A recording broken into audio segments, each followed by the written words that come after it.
Well, we tried for the professional start, but we are on an island in the middle of the South Pacific, and it's somewhat impossible, huh? We'll just do our best. So, welcome to the Paranormal United Network and the Frightfully Good Hour with Anne and Renata. I'm Renata. And I'm Anne. We're not quite sure what we're doing. Oh no, we've decided we thought we'd tell you a little bit about Norfolk Island today and where we are. We were sort of meant to be having a holiday, but it just ain't happening. We're a little bit of a novelty on the island here. Yes. And we've had a radio interview at 8 a.m. this morning, and as most of you who are paranormal investigators know, mornings are not good. No, never. Normally, I'm still normally up at about 2 a.m. because you kind of get into that mode of existence, don't you guys, where you're up really late at night and into the early hours of the morning. And so it's a little bit, yeah, awful getting up Oh, I need to very put early. our comments up. But, never mind, never mind. Oh, Crispy's on. Hi Hi, everyone. Robert. Hi, Robert. Yeah, so, We're going to show you some photos of Norfolk Island and have a chat to you about what you are seeing and why we keep on coming back. So this is my fourth visit to Norfolk and Anne's third. The first visit that I organised was about 5-6 years ago, and I at that particular time wasn't working with Anne. Weird. And unbelievable, huh? I organised the whole thing by myself, which kind of turned out very traumatic. So She learnt a lesson. after that, the decision was, can I get someone else to organise the whole thing for me and just turn up?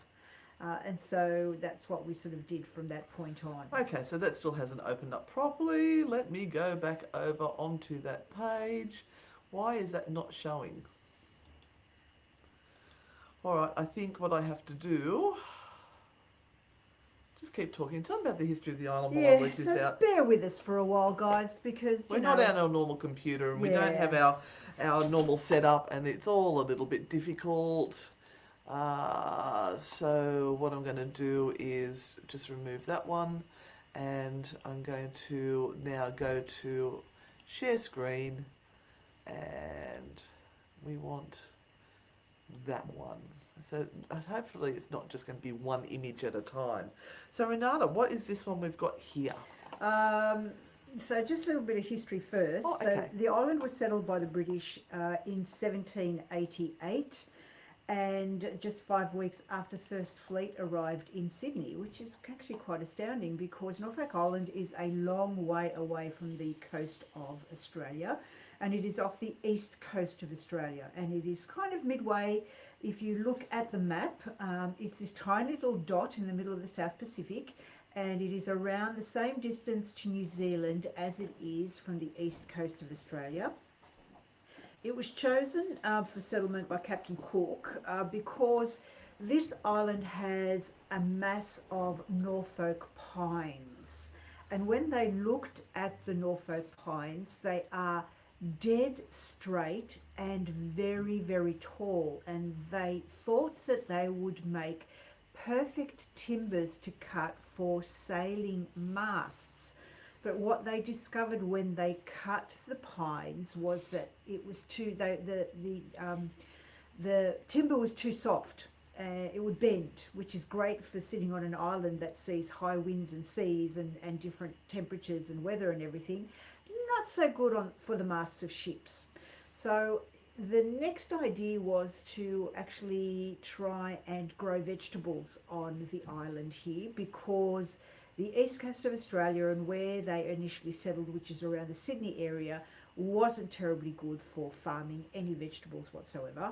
And so they thought they might be able to grow breadfruit or things that could sustain the settlement in Sydney. Again, that was really a bit of an epic failure. And so then they thought, well, we'll do the next best thing, which is set up a penal settlement. And it was one of, if not the most horrendous and vile penal settlements in the whole of Australia's convict history. and it was kind of settled twice as a penal settlement. The first time they actually brought a lot of convicts or secondary offenders out to Norfolk Island to continue their sentences, and the convicts actually built their own pentagonal prison, which we'll show you a few Is this part photos of of. this Yes. is part of the pentacle, the pentacle? The pentagonal prison, and we'll talk I about need that more in a coffee. minute. So the pentagonal prison was built by the convicts. Hi And Michelle, hi Brian, the Donna, rock, the Billy. rock that you see there can be found all over the island and in the ocean, the corals, and that's what they created the walls from. So very, very sturdy, last forever. And you can see some of the Norfolk pines Yeah. there, that very straight tall pine tree in the background there. Yeah, but the conditions were absolutely horrendous and vile, absolutely vile and disgusting. And there were only men on the island at that stage, and every sort of crime that you could commit against another human being occurred on the island, By the people who were supposed to be looking after the prisoners. and the prisoners themselves. Yeah, it was all pretty bad. And so there came a time when they closed the whole thing down, and they brought the rest of the prisoners out to Sydney and settled them in all of the other penal settlements that were around the area. Some of them, or one of the main ones was Newcastle, which we both live in. And then, because so many convicts were coming out to Australia, a few years later, they decided to reopen Norfolk Island, and a settlement was again created. It wasn't much better, and there was a huge mutiny that occurred. And we'll show you a little bit later some of the headstones in the cemetery, which are associated with the mutineers at that point in time. But Norfolk now is an absolutely glorious place to come and visit, and it thrives, and the economy thrives on tourism. So it's a bit rough for them when COVID hit, because they don't actually export anything. Their whole income is derived from tourism. So yeah, it's pretty hard for them here. But now tourism is flourishing because we can travel to here because it's considered as part of Australia. So it's off our east coast, about a 2-hour flight from Sydney for us, 2.5. Yeah. It's in our bubble, in our protection bubble. And we're looking out the window now at the most beautiful, glorious scene. We might be able to turn you around a bit later on, but we thought we'd get through the photos first. Yeah. So nothing like holiday snaps, but the history here is quite gory. Yeah. So the old settlements, it's called Kingston, down below, the convicts were treated brutally, and up to one stage they wouldn't even allow women onto the island at all. It was only one of the commandants, Morissette, who insisted that his wife have to come with him, otherwise he wouldn't do the job. They built some buildings down on Quality Road which have massive, big, high fences to protect the women, and so they brought the women in. Anyway, what have we got here? This is the Morton Bay Figs, is it? Yes, this is a row of Morton Bay Figs that are probably about as old as White Settlement on Norfolk Island. And you may not really get to see how huge these trees actually are. I'm not sure if we have any photos of any of our people in amongst those roots, but it's just amazing.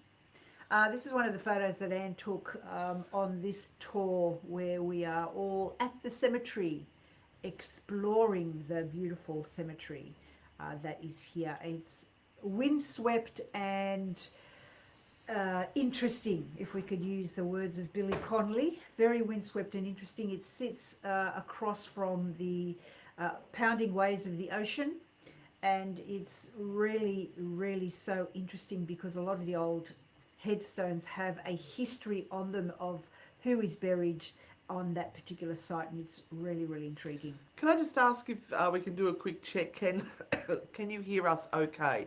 I want to make sure that the volume and everything is okay. So the photo I just set up there, that is Liz, who has organised all of this to be here, for us to be here. But this next headstone is an interesting one, and we actually have a little bit of a ghost story attached to this one. So this is the beautiful William Tandy, and he was a private soldier in Her Majesty's Royal... anyway, he drowned on Elizabeth Bay. He accidentally drowned.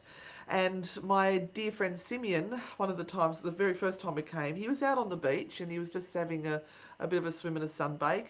And as he was lying there on his towel, he heard footsteps approach him and then sit down next to him in the sand. And he's looked over to see who it was, and there was no one there. And he had the impression that the person who had sat with him name was William. And he said that he had accidentally drowned in the bay. So when we got to the cemetery for our tour that evening, we went looking to see if we could find William. And sure enough, here he was. And Simeon was drawn straight to him. He walked straight out into the cemetery and was drawn straight to him, and then sat down and had a few little tears of amazement that he had found the person who had made contact with him at Elizabeth Bay. Oh, who are those ugly trolls?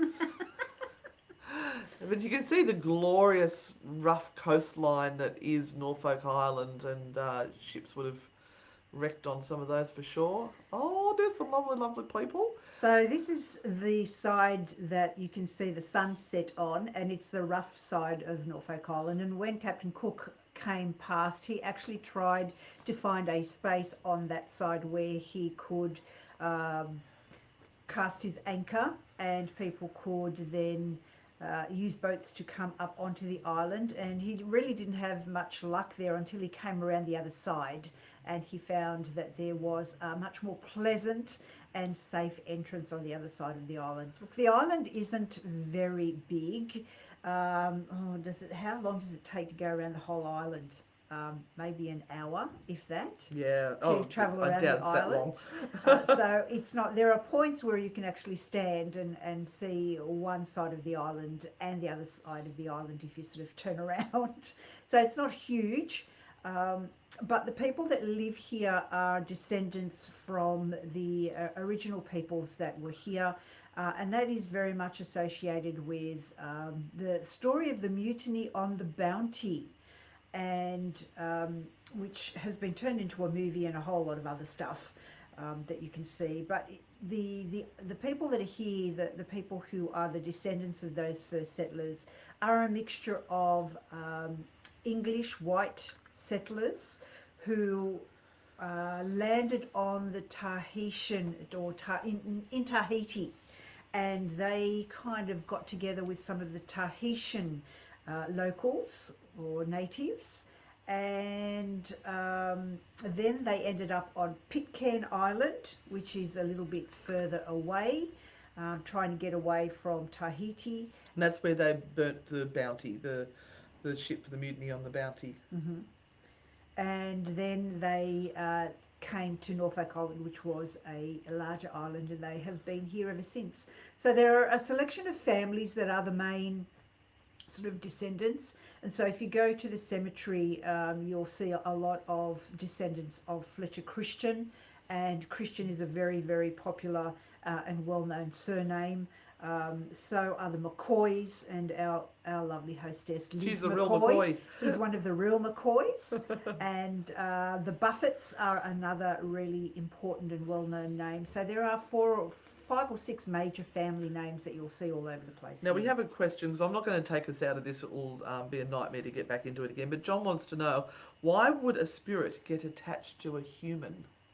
They find them inviting. They find that they may be able to live vicariously through them, to finish or complete an agenda that they might have. But if you also think of it from the point of view of, if you are, and I'm going to use this term, and so it's not about being offensive to anyone, this is just a way of explaining it to you, I guess.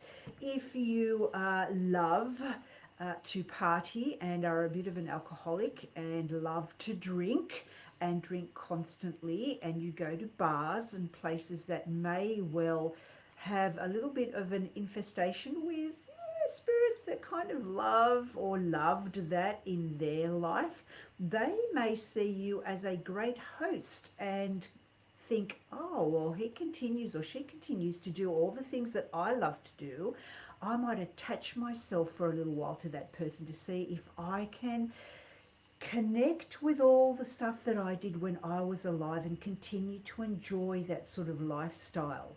So you really attract that which you put out in real life and towards the dead. That can happen too with the ghost hunters that go out wanting to find demons and dark energies, and they'll go out and they'll call out to the scum, as we say in Australia, scum buckets that might be out there to show us what they've got, and so they go searching for the dark and negative energies, and the negative ones will go, oh, I like these fellas, they're talking our language, let's hang out with them a bit longer. So we kind of always say, are you really that interesting? Are you that interesting for someone to want to come home with you? Do you do something really special or, you know, really creative or wonderful that a spirit is going to find you interesting enough to connect with? Also, the other thing is if you're awfully open, anxious, stressed, you feel weak, or that you cannot say no to anything, then that's also an area of yourself that you are exposing to different sorts of energies, also living as well as dead, because there are always people out there who will try and find the vulnerable to feed off, literally. Living and dead, yeah. Living and dead. So you have to imagine that this flows over on both sides of your experience. So if you are someone who is continually anxious and continually stressed and continually feeling that you are the victim of people living, the likelihood is you will also feel victimized of the spirit world or by the spirit world. So it is all about you trying to get strong internally as well as externally. So I hope that explains that. Feel free to throw your questions up as we're going. This is our Q&A session, so if you've got any questions on the paranormal, we're happy to give you our take on what's happening. We are not claiming that we know absolutely everything about the paranormal, but we've done our fair share of study and have experiences, and we're happy to share those. So what we've got here is some lovely cows. Now, there is a reason why we have some pictures of cows on here. This is not just holiday snaps. This is so you understand Norfolk. So here, each home is allowed to have 10 head of cattle roam the island. And the cows have right of way on the road. The speed limit here on the island is 50 kilometres an hour. That is the highest speed you can go. And you do have to go that speed because there are cows and chooks around every corner. Chooks are chickens, by the way. Oh, chickens, yeah, sorry. Using the Australian vernacular. Yeah, so this is how they get their ships brought into Norfolk Island. And also Not I'm so tired. So a barge comes, if the weather is really good, a barge will deliver food and items and articles that maybe can't come by plane. There are aeroplanes that do come in daily if the weather is good, and a barge will deliver things like motor cars onto the platform there, and that's the only way a car can get in. Now, there aren't large cars here. There aren't large barges either. We've seen a few trucks. I have no idea how they came through, but sometimes what you will find is that they will put two huge boats side by side, and then they lay planks onto those boats, and then they try and put these cars and the wheels of those cars on those planks on those boats, so that can be Think of a large rowboat. Yeah, as close, basically what it is, as close to this area here as possible, and then this crane will lift the car off those rowboats and onto the area there, the harbour area, and voila, there you go.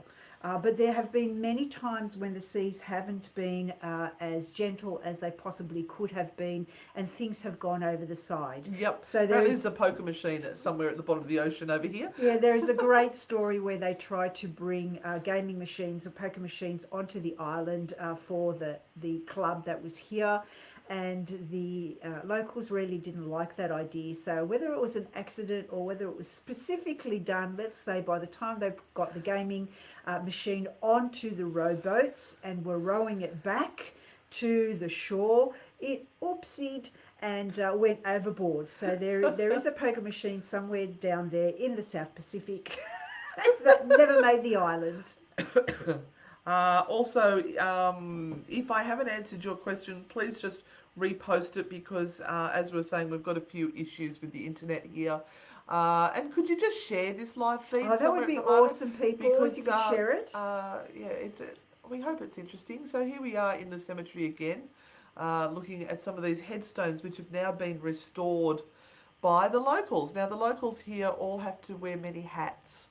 They become mechanics, farmers, tour guides, cooks, entertainers, and they can do just about anything. They restored that. It's back on the coastline again. Sorry, we couldn't get them in any order because we had a bit of trouble. Is this the Bloody Bridge? That is the Bloody Bridge. So do you want to tell the story of the Bloody Bridge? The Bloody Bridge is really loved by the local children. So I am going to tell this story because it's the only place on the island where they can swear without too much worry, because they will say to their parents, "Let's go over the Bloody Bridge. Let's go over the Bloody Bridge." Australians tend to use bloody a lot. It's one of our common words. A bloody hell, bloody get off the bloody lounge. And I have to say that the children here are just so well behaved. Such manners. And have such beautiful manners that it is just awe-inspiring. And again, the children here have to be completely self-sufficient. So they have to know how to cook, they have to know how to manage things on the farm, they have to help out in stores and shops, they have to know how to cook, all of this sort of stuff that probably kids on the mainland don't even have to even think about. But in tough times, you do and learn very, very quickly. And that's the amazing thing about these kids. But the Bloody Bridge was an area where there was also a bit of an uprising by convicts, and there are stories of people being killed on the Bloody Bridge, and the rocks are stained with the blood of those that were murdered and placed into the bridge itself. All right. No, this is down on Quality Road. A lot of these houses are quite haunted. I think that one was where we had dinner the other night, actually. Is that number 9? It could be number 9. I can't remember. And we have the Ghost of Susanna, which is supposed to reside in this area here, who was one of the commandant's wives. And they used to have a lot of children here. Anything under 10 was considered a small family. There was a story of one commandant, they were telling us that he had 13 children with one wife. That wife died and married the next one, and there was another 19 children. So that's a lot of freaking children. That's a lot of times to be pregnant. Yeah.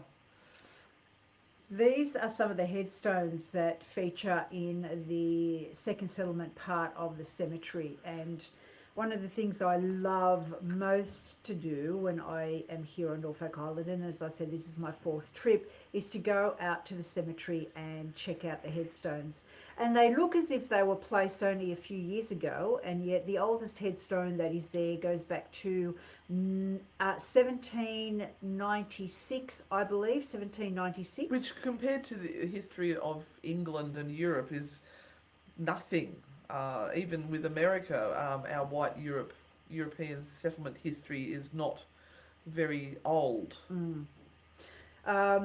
Liz, our gorgeous guide here, did explain that she spent many years restoring some of these headstones, And we understand now why you can actually read many of them. Or I kind of thought the first few years that I was here, first few times, that this is just the way they looked. But no, they have spent many years redoing the headstones and making them available to be read rather than just disappearing into the rock. But the rock that they use came out of the ocean, and that's why it is just in such great condition. You can still see on many of the stones the scroll work and the work that has gone into actually creating all of that beautiful writing that is on them.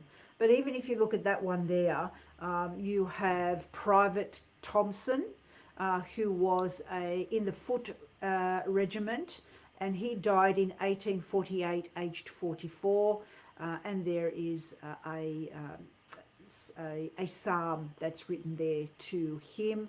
And the other one is Michael O'Donoghue, private soldier, died in August 1846, I believe, after at the early age of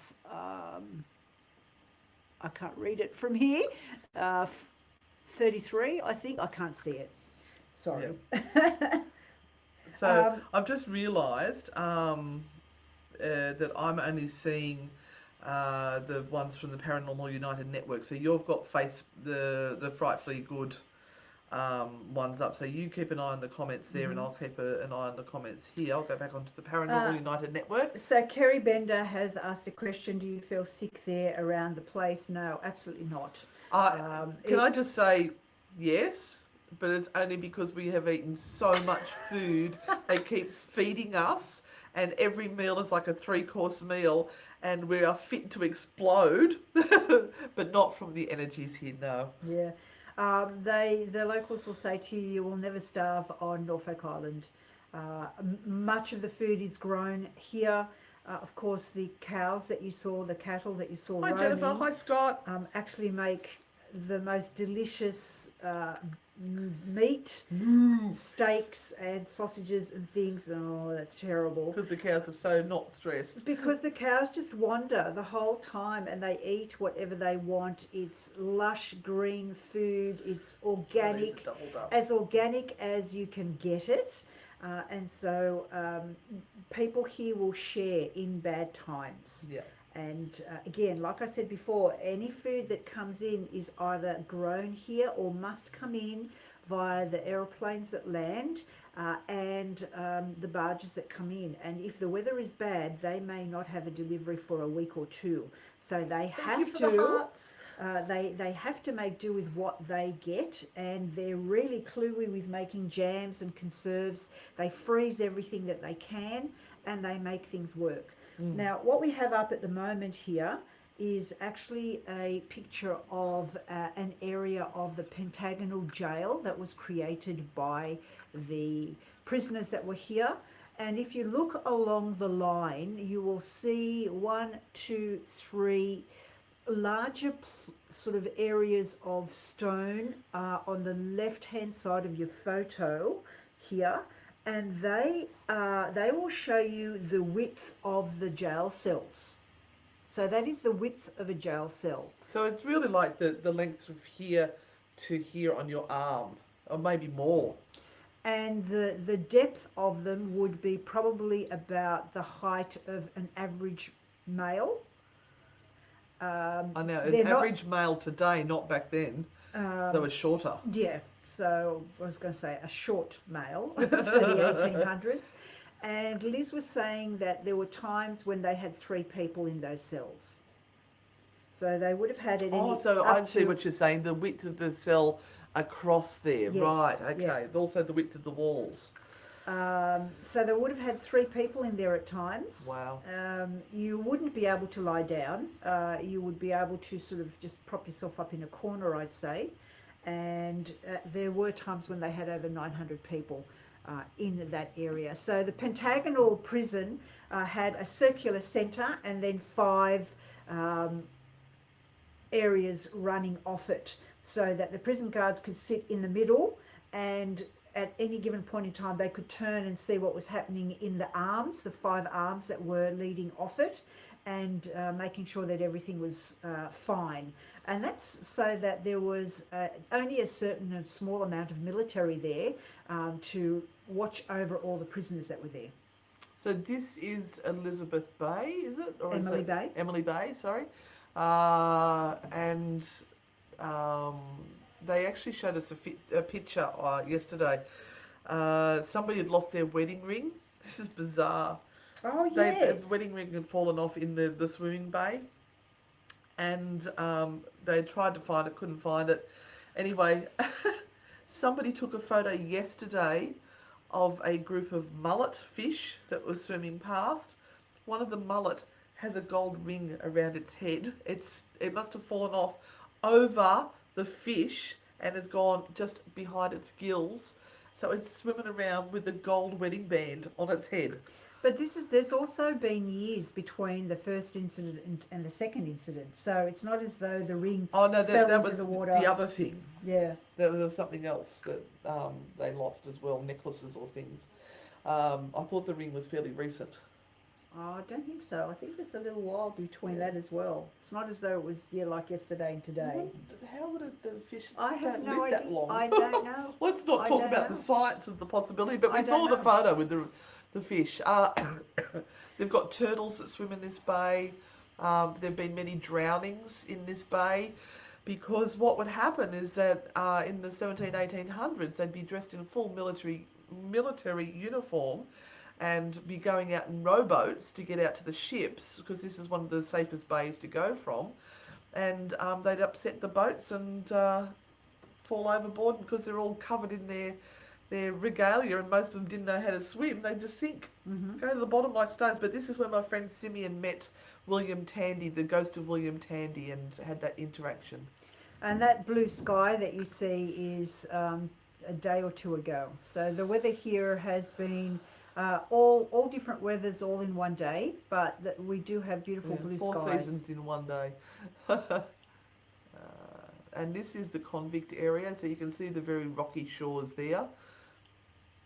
That's back the headstones.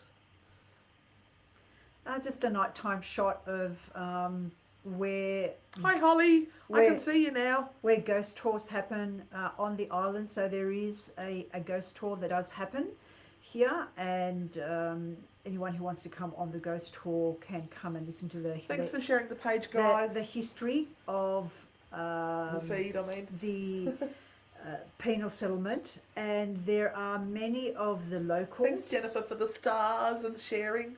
That have stars, what do you call it, hearts? Amazing stories of what they have felt, what they have seen, and what they have experienced on the island.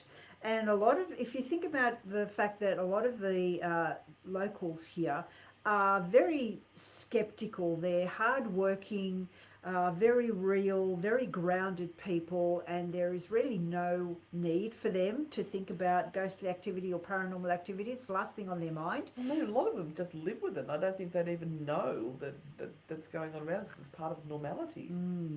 Yeah. But this is where we had dinner in one of the on our first night. So this is down on Quality Row, which is that line of beautiful homes where the military and their wives and the magistrates would have lived. And this is one of the places that has been stripped back to what it would have been in the early days after construction. So stripped right back to the raw bones of the building, and they set this up for us to have dinner in. This is one of the areas here. Can you just go back to that? Sure. Thank you. Oops. I think, hang on. I've got to get back up. I don't know what I've done there. You guys are probably not seeing any change. It's just me. I've got to go back there. There we are.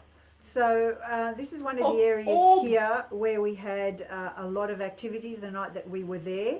There seemed to be, if you go to the middle of that photo between Roman and Joanne, the wall that is there seemed to be where there was a young servant girl, which everyone was feeling. And Joanne, who's sitting there, said that she was getting feelings of pain all the way running down her face, the bridge of her nose, all the way down her face, as if she'd been hit or slapped. And we went on to do a little bit of an investigation in there, where we sort of drew out a little bit more information about this particular servant girl who was very much abused by the person who owned that particular house or home for a period of time. And she was really sending us messages of how she was feeling and how distraught she was at how she was not being looked after or cared for during her duties. Did we have any action with the K2 meters and the... No. No. So this is these areas are completely devoid of EMF. So if we have the K2 meters out and we actually do get some sort of reading on them, that's really interesting, because as I was saying last night, K2 meters do not detect ghosts. Well, it's night time for you guys. They detect changes in the environment. So and it's thought that maybe that the ghosts or the entities or spirits, whatever you want to call them, can disrupt those energy fields. So let me get back up to there. So who was this one? This is Bart. Bart Kelly, native of Kilmurry. Yep. Sorry, we're reading it in there. the county of Cork, who died June the 21st, I think, aged 26 years. But notice the skull and crossbones on the headstone. Now, Liz was telling us about that, wasn't she? Mm-hmm. It was to do with military, is that correct? It meant you were... I don't know, I wasn't listening at that point. It meant that you were... It's nothing to do with pirates. It's actually to do with the fact that you were high up in the military, and it was a symbol of respect, that you had attained certain level. Oh, that's interesting. I didn't know that. Yeah, I hope I haven't just made that up. And there's Liz on the end in the white t-shirt. She's been looking after us. And she convinced us to do our Naughty and Nice Tarot show, which is going to be a hoot later tonight with the locals. So this is the entrance into one of the most haunted buildings, or allegedly haunted buildings on the island, the duplex. And the duplex has sort of 3 rows of... Thank you, Jennifer. Buildings, and they're all attached, and you sort of walk through one to get out to the next, and then get out to the next. And we are walking through the first area here. And again, some of these buildings have been stripped back right to bare bones, so that you can really see what the building would have looked like before it was painted, decorated and made livable. But these buildings and many of the areas down on the harbour were left to rot and go to ruin, and then they were assigned finances and money by the government to help refurbish them and make them an area of historical significance, and that's why people can now come in and do tours and things through there. Okay. Oh, thank you, Jennifer. I'm glad you're loving this. Awesome. I'm just hoping it's not coming across as holiday snaps, because, I mean, some of them sort of are, but we're trying to show the history. Now, I had one of the most amazing experiences within these duplex buildings, where the first time I came here, we had a crack at doing table tipping. Now, there is none of the standard table tipping tables here in Norfolk that we can find. So we used a fold-up, heavy wooden slatted table that had the cross-beam legs like that, and you could unhook the top and it could all lay flat. And it took 2 people to lift it and carry it. So we placed our hands on it and called in the spirits, and there wasn't a lot happening. It felt like it was trying, but it didn't really do a lot. But then we said to Liz, look, why don't you talk in Norfolk to the spirits here? So she started to talk in Norfolk, and this table started to buck and rock and spin like it was light as a feather. It was insane. And Simeon was on with us that night. I feel Simeon's a really good conduit for this sort of activity. And we were just gobsmacked. She actually has a little video of it somewhere. And we went back the next night to try and do it. Liz wasn't with us. Nothing. So you could see everyone's hands are on top of the table. You could see everyone's feet. There was nobody that was lifting the table to make it behave like that. Then the third time that we went, the second time for me, third for you, we were in the duplex and we'd heard noises from the house next to us. So Renata and I went in to explore what those noises were, and the door was ajar. We thought, well, that's weird because it was all locked up. So we've gone in, we've checked everything, couldn't hear anything. It felt a bit odd, and then we made sure the door was locked behind us, and we pulled it to make sure that it was shut because we knew the door was popping open. That's what we were trying to debunk. We made sure it was locked, gone back out the back area, come back in, the door was open again.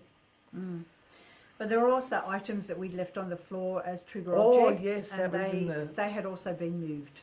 We'd put some cat balls and various things on the floor. I took a photo of them. We went and worked in another area. We were the only people in this area. It was all locked off. And we came back and the balls had moved quite a distance. And it was, there's no sloping things for that to have happened. So that was quite cool as well.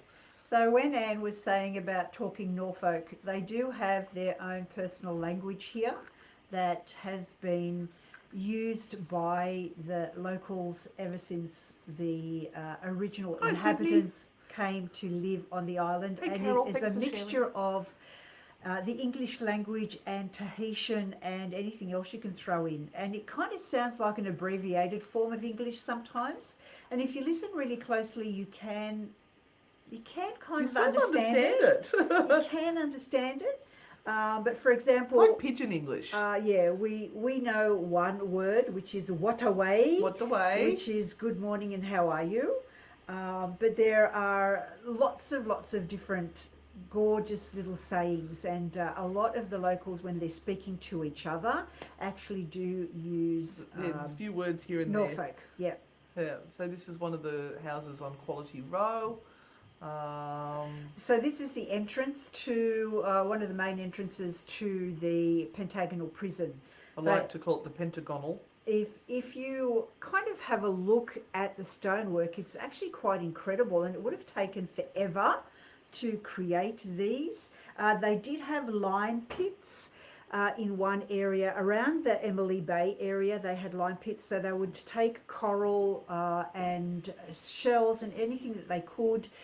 There is a big sort of dip or a well that they created, and they would stick everything in there that would burn down to create lime. On top of that, they would place timber and everything else and then burn it for days and days and days until the lime was created. And then they would send the convicts down a little tunnel which was right down the bottom of this well, and you entered it from the outside. They would send this poor guy down there to scrape the lime out. And that lime would be used... No personal protection in those days. No, that would be used to seal these rocks and create these walls in the pentagonal prison. Just horrific, absolutely horrific. If you think what lime does to your eyes and your skin, these poor guys would think of it as the worst punishment they could possibly get. And they reckon that they may have got rid of a few bodies down there because you just chuck it in, they all dissolve. Nobody would know where they'd gone. So here's just a plaque that is on the jail, and it might help you learn a little bit more. So I will read it for you. Constructed within the walled enclosure was a jail containing 130 cells in 5 radiating wings and a guardhouse. Only some ruins of the cells remain. Constructed in 1838 under the superintendence of the Royal Engineer Lieutenant Lugard. Work was halted between 1840 and 1844, while unsuccessful attempts were made to modify the severity of the design. Construction was completed by 1847 and was fully occupied by 1849. And Liz was telling us about Hi, Robert. the interesting way that they took care of... Masonic, was it? Sorry. Of sewerage in the area. So they built a huge pit all the way around the jail, and this pit was then covered in, but apparently it was wide enough that a man could crawl through if he needed to. Not that you would need to, because that's where all the effluent would go. But it's so the effluent would lay there until a king tide came in, because this is right next to the water, or to the ocean, and the king tide would then slosh through this tunnel and wash everything out. Chocolate milkshake. Yeah, sorry. Thank you, Karen, for correcting me. It wasn't military. It was Masonic. It was the Freemasons. That's what those symbols were for, the skull and crossbones. There was one she mentioned also for the military that was some sort of symbol. Karen, can you remember what that is? Let me know. Obviously, I was jet-lagged at that stage. So that's just another view of the one of the entrances into the area.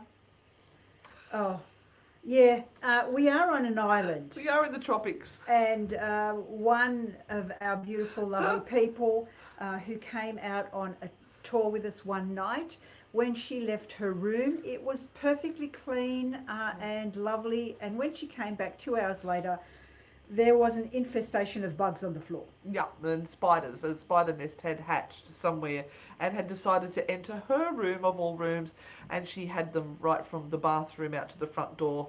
At that stage, Renata would have burnt the hotel down. I would have. There is You no way. You would have heard me screaming back on the mainland. That's just us having a dinner and doing a little bit of ghost hunting.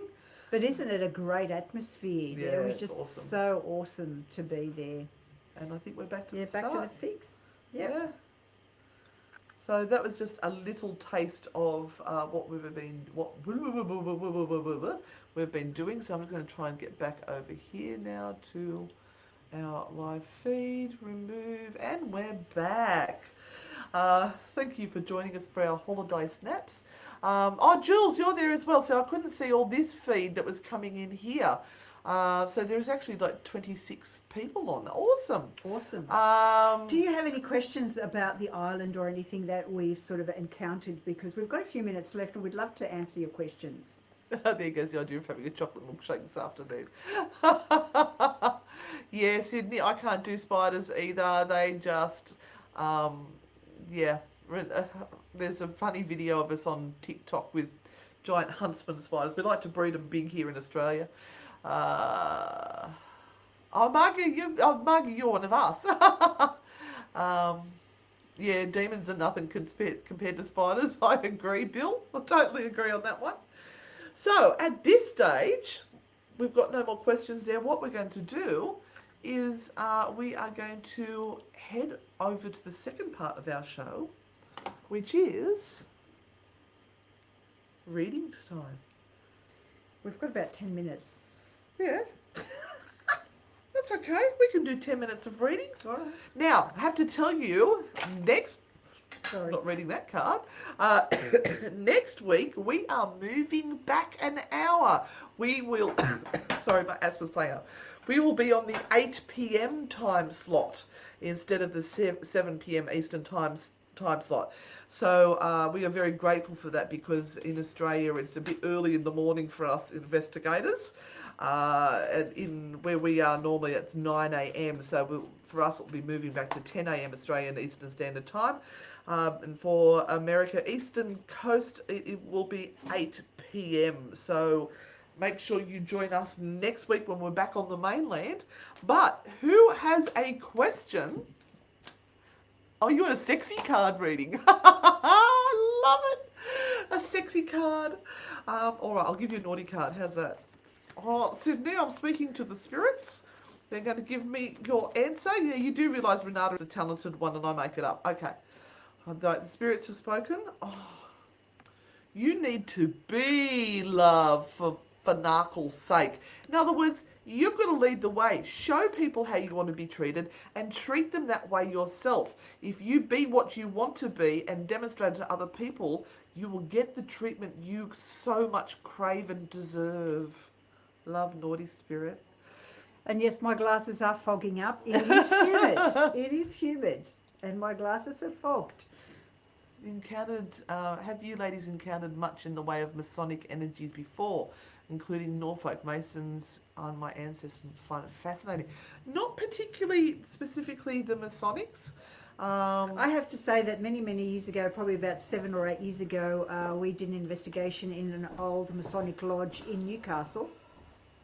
And it was an overnight investigation. And I have to say that some of the energies that we felt there made us feel as though we were very intrusive and intruding on their specific place, especially because there were a number of women in the group. There were particular areas where we felt as though we should not be going, should not be touching things, and shouldn't even be there. So that might help explain things, Faye.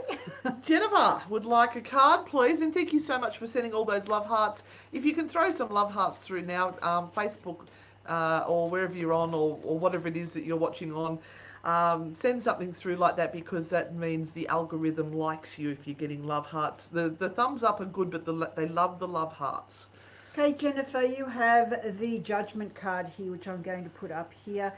Which means that for you the time is now right to really own what it is that you want to do and what you want to say. Why are you worried about what people think of you at this point in time? Give that up. If you spent a lifetime sort of worrying about offending someone or being offensive or people liking or not liking you, all that is doing is stopping you from being the person. That. I know. I've seen it happen. From really being who you are and getting the fullness out of your own life, Jennifer. You know what? Piss that off and be the person you want to be. And this is interesting, the naughty cards actually back it up. Now, the naughty cards use a few naughty words, so just be aware that it's not Auntie Anne saying the swear words, it's the naughty cards. I use substitutes so not to offend ears. Spirit Fluffy Bunny rocks, and so do you, so start acting like it. And you're supposed to say love naughty spirit? Love naughty spirit. There you go. Okay. I am shuffling my cards here. If you Faye would like a card. Faye. Gorgeous Faye. All right, off the top, so you don't think I'm preparing them earlier. You have the Knight of Swords. If you are going to really attack something, if you say in your heart, I'm going to do that, don't back off over the next 24 hours and go, oh, maybe not. Because there's part of you in your heart that says, I really want this, whatever that might be, whatever your personal joy or happiness might be. And then you find 1,000 reasons not to do it. So stop! Stop it, just do it! The naughty cards are backing you up today. So it's saying, go big or fanarkle and go home. So you're going to commit to it, just bloody commit to it. And do it. Don't fart ass around the place and be all fluffy. Go all balls up. Love naughty spirit. Oh, we're just letting go today, aren't we? Yeah, well, we need to let go in the toilet shortly. Maya! Hi, Maya! Hello. Can you just let us know where you're all from? Because we love seeing what countries and towns and things you're all from. So, Maya, will the issue I've been dealing with since 2016 finally be resolved in my favour? Oh, Lord Maya, that's just awful. Why has it been going on for so long? The Knight of Pentacles says you've got to stay firm and keep believing. Keep believing what is the truth and what is the real soul purpose here. It also means that you might have to throw some extra money at it, but really, really continue to believe in the soul purpose of what you are trying to achieve here. We have Kerry. I would love a card if drawn, please. We are drawn, Kerry. We are here for you. All right, I shall draw a card. Is that better? I'll put the fan on for Her Royal Highness. Oh, no, thank you so very she much. can cool down. Oh, same card as Maya had. That's interesting, the Knight of Pentacles. So you have to throw some money at what it is that you are wanting to achieve right now.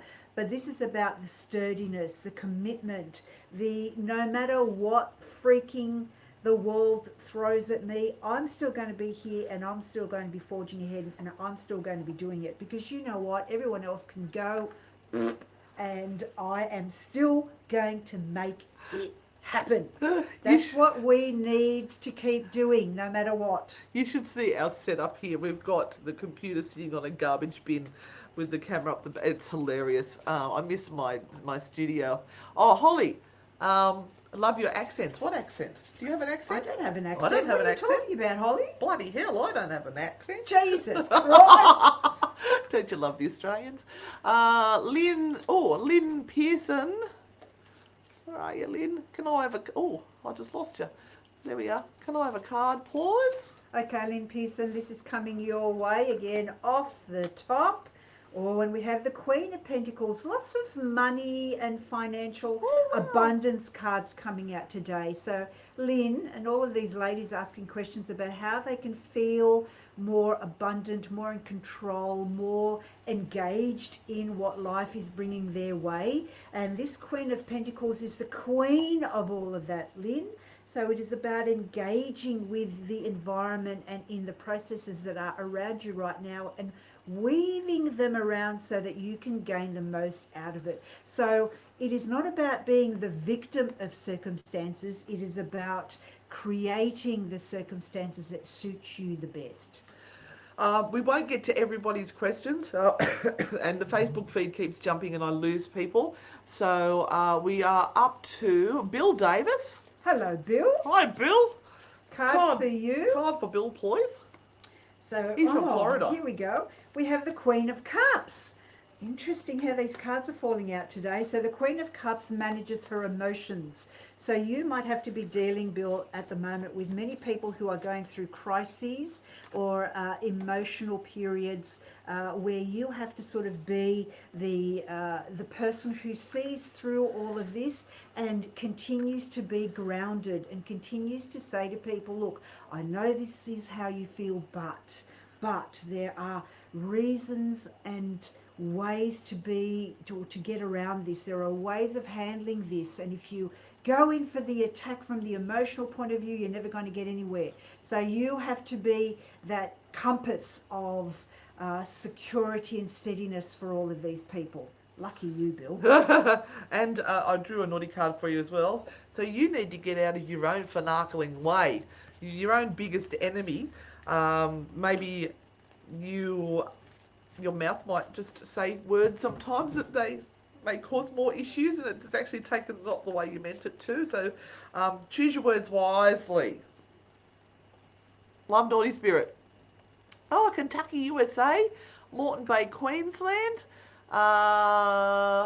If anybody's interested in the t-shirt that I have on, it actually says investigator because freaking miracle worker is not an official job title. Annie Anderson. Annie is watching us from YouTube. And mine says, oh, hang on. I'll pause my seance to be here. There is it down there. Okay, Annie Anderson, I'm going to pull a card for your current relationship. Get some funny looks from people on the island. And the Eight of Pentacles says, you're going to have to work at this one, Annie, if you want it to work. And you're going to have to really throw out all that you believe in as the old ways of thinking about relationships. So this one is really testing you. It's testing you to kind of go, you know what, this is different from all the rest and I've got to think about it differently. Yeah, and if people around you go low and act in a horrible way, you have to rise above that. Don't go down to their level. You be the bigger, better person and just walk away from it. Gossipers. All right, how are we going for time? We're nearly there. A few minutes. Hi, Chris. Kerry said thank you. May is from Bacchus Marsh. Lynn Pearson says hi. And Faye said your reading was absolutely spot on. Kira said she always has the Queen of Pentacles popping up. So that's what aren't you doing then? This is kind of really coming back to what aren't you doing? That's what tarot is so wonderful with. Can really, really get down to the nitty-gritty and keep on reminding you and keep on poking you with what you need to be doing and what you need to be looking at for improvement. And you are welcome, Annie. Only with such an awesome name as Annie would we give you a reading. No, that's all right. Holly missed a card. And so we don't get to everyone. We just do our best to Do a pick. few. Yeah. Because normally we end up with 1,000 comments in our live feeds for the free tarot. We just physically can't get to everyone. So I don't even know where Holly is. I can't even see it. Okay, we need to go actually. Yeah. We're just about at the end. Yep. So we do have to just say at this point in time, we thank the Paranormal United Network for giving us a platform to be able to share our experiences and do some tarot readings. We will be on every Tuesday evening for you guys over 8 p.m. Eastern. in USA. In the USA. On the translator. Yep. And also, if you want to catch more of us, then please go to our YouTube channel, Anne and Renata. You can go to our Facebook page, Anne and Renata Frightfully Good. We are on TikTok as Anne and Renata. And we are back on our show, which is the Tarot Thursday. On a Thursday evening here in Australia from 8:30 till 9:30, and you're going to have to convert in the US. And we do have many people from overseas coming on during that hour to ask questions, so you are very welcome to. And also catch our investigations and things that we put on live on our Facebook page. And our True Hauntings podcast. And our True Hauntings podcast. So many hats we wear at the moment, but we're loving every minute. Life has been good to us, and I hope life is good to you guys as well.